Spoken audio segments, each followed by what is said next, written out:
علامہ اقبال نے ایک بات لکھی ہے. اقبال کہتے ہیں جب میں لندن میں وکالت کرتا تھا تو ایک خاتون تھی، لیڈی بارنس اس کا نام تھا. چھوٹے موٹے مقدمات لے کے وہ میرے پاس آتی تھی. بی بی ایک ہوٹل چلایا کرتی تھی. اس کا خامند جو تھا وہ فوج میں ملازم تھا. اقبال نے خود لکھا ہے. اقبال فرماتے ہیں کہ ایک دن وہ خاتون پھر کسی کیس کے سلسلے میں میرے پاس آئی، تو جب وہ آئی تو اس نے نقاب اوڑھا ہوا تھا، برقع کیا ہوا تھا. تو چونکہ اس نے نقاب اوڑھا تھا، مسلمانوں کی نشانی تھی. نقاب اوڑھنا کن کی نشانی ہے؟ اللہ آپ کو خوش رکھے. تو کہتے ہیں وہ نشانی چونکہ اہل اسلام کی تھی تو مجھے تجسس ہوا. میں نے کہا لیڈی خیریت ہے؟ میم صاحبہ یہ برقع پہننا ہوا ہے. تو کہنے لگی ہنس کے، اقبال مجھے پکا یقین تھا کہ آپ ضرور پوچھیں گے. تو میں نے کہا اچھا تو یہ برقع؟ تو کہنے لگی الحمدللہ میں مسلمان ہو گئی.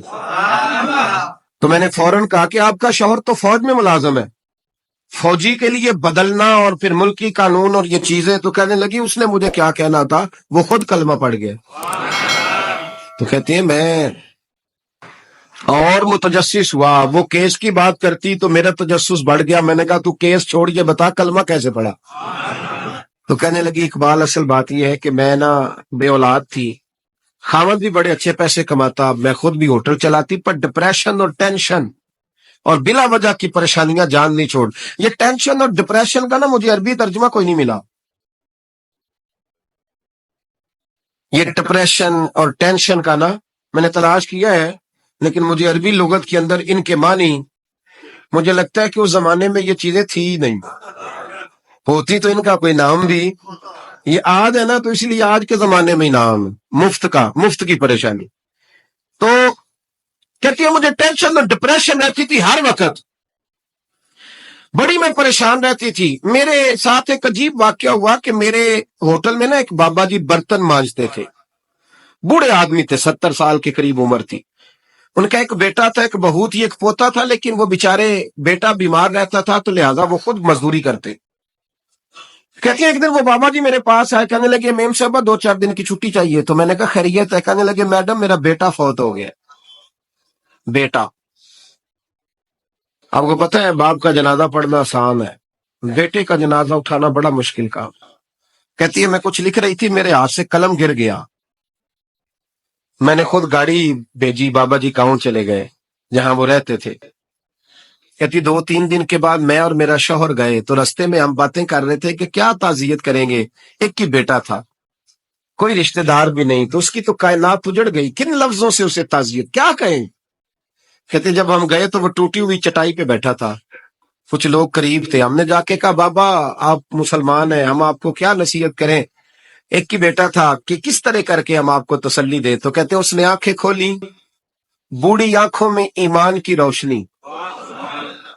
کہنے لگا بی بی کیا تعزیت کی بات کرتی ہو، میں نے کوئی پیسے جمع کرا کے بیٹا لیا تھا، خدا نے فضل سے دیا تھا، عدل سے لے گیا ہے.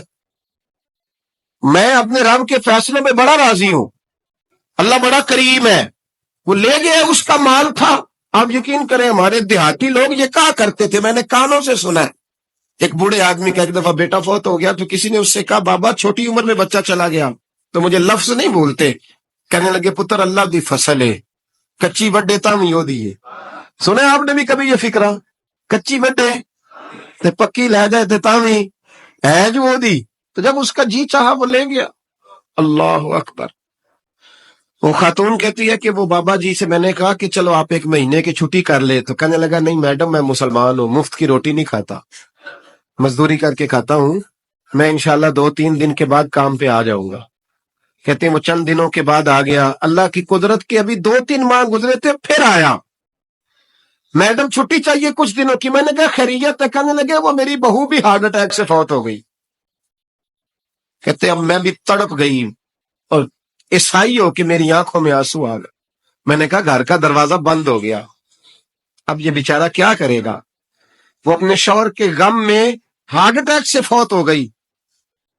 کہتے ہم پھر 2-3 دن کے بعد تعزیت کے لیے گئے، پھر ٹوٹی ہوئی چٹائی، بوڑھا نہ اپنی انگلیوں سے زمین پر کچھ بنا رہا. کہتے قریب گئی اور میں نے جا کے کہا بابا اب تو تسلی آپ نے خود ہی کرنی ہے، جو نظام تھا وہ تو ہو گیا. تو کہتے ہیں پھر اس نے آنکھیں کھولی، آسمان کی طرف دیکھا تو کہنے لگا بیٹی کوئی پریشانی نہیں، میرا بیٹا بغیر شادی کے بھی تو فوت ہو ہی سکتا تھا نا. بس میرے مالک نے جب چاہا جیسے چاہ ہوا. میں انشاءاللہ 2-4 دن کے بعد کام پہ آؤں گا. یہ میرا 3-4-5 سال کا پوتا ہے, ابھی اسکول داخل ہوا ہے. میں ساتھ لے آؤں گا, وہاں میرے ساتھ اوپر کوارٹر میں جہاں میں رہتا ہوں یہ بھی رہے گا. کہتی ہے میں سختے میں آ گئی اس کی کیفیت دیکھ کے. وہ پوتے کو ساتھ لے آیا. کبھی کبھی میں دیکھتی چھت پہ کھڑے ہو کے کہ دادا گھوڑا بنا ہوا ہے اور پوتا سواری کر رہا ہے. وہ سویرے اٹھتا, اس کو سکول چھوڑ کے آتا, شام کو لے کے آتا, پیار کرتا, محبت کرتا. تیسری منزل پر ہم نے کوارٹر دیا ہوا تھا, وہاں دادا پوتا رہتے. اللہ تو بڑا بے نیاز ہے. کہتی ہے اقبال ایک دن نا پوتا اوپر والی منزل پہ کھیل رہا تھا, اس کا پیر پھسلا, وہ گردن کے بل زمین پہ گرا. مجھے خبر ہوئی تو میں دوڑی, ایمبولینس منگائی. خون سے لتھڑے ہوئے اس بچے کو دادے نے اپنی گود میں رکھا. اور جب ہم ہسپتال کی طرف گئے تو ہاسپٹل بعد میں آیا, جناب اسرائیل پہلے آ گئے اور کہتے ہیں وہ گود میں دم توڑ گیا. پھر دادے نے اسے اپنے ہاتھوں سے غسل دیا. پھر اس نے اپنے بوڑھے ہاتھوں سے قبر کھودی اور پھر مٹی ڈال کے کہنے لگا انا للہ وَإِنَّا إِلَيْهِ رَاجِعُونَ. جے سونا ہی میرے دکھ وچ راضی, جے سونا ہی میرے دکھ وچ راضی. پھر سکھ نو چلے ڈاواں. کہتی وہ مٹی ڈالی اس نے, اور جب وہ واپس پلٹا تو میں بازو سے تھام کے ہوٹل قریب لائی. اور میں نے اس کے قریب کہا کہ بابا تو ٹوٹ گیا ہے, تو بکھر گیا ہے. مجھے محسوس ہوتا ہے کہ اب نہ تیری راتیں اور تیری صبحیں اور تیری شامیں غموں میں گزریں گی. تو کہتے ہیں یوں اس نے ہاتھ رکھے اور یوں آنسو چھٹک دیے. کہنے لگا میڈم کیوں میرے اندر کوئی عقیدہ نہیں, میں کوئی لوارث ہوں, میرا کوئی رب نہیں, میں کیوں پریشان رہوں گا, میں تو پکا ہوا پھال لوں. تھوڑے دن گزریں گے, قبر میں جاؤں گا, اور جب جنت میں جاؤں گا تو اللہ میری بیٹے سے بھی ملاقات کرائے گا, میرے پوتے سے بھی ملاقات کرائے گا, میرا رب ساری ملاقاتیں کرا دے گا. میں اپنے اللہ کی رضا میں بڑا راضی ہوں.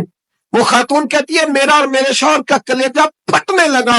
میں نے کہا بابا یہ جذبہ کہاں سے ملتا ہے, یہ سکون کہاں سے آتا ہے, یہ کیفیت کیسے ملتی ہے. مجھے کہنے لگا تو نے لینی ہے. میں نے کہا, تو کہنے لگا تو بھی گنبد خضرا والے نبی کا کلمہ پڑھ جا, تو بھی رسول اللہ کا کلمہ پڑھ جا.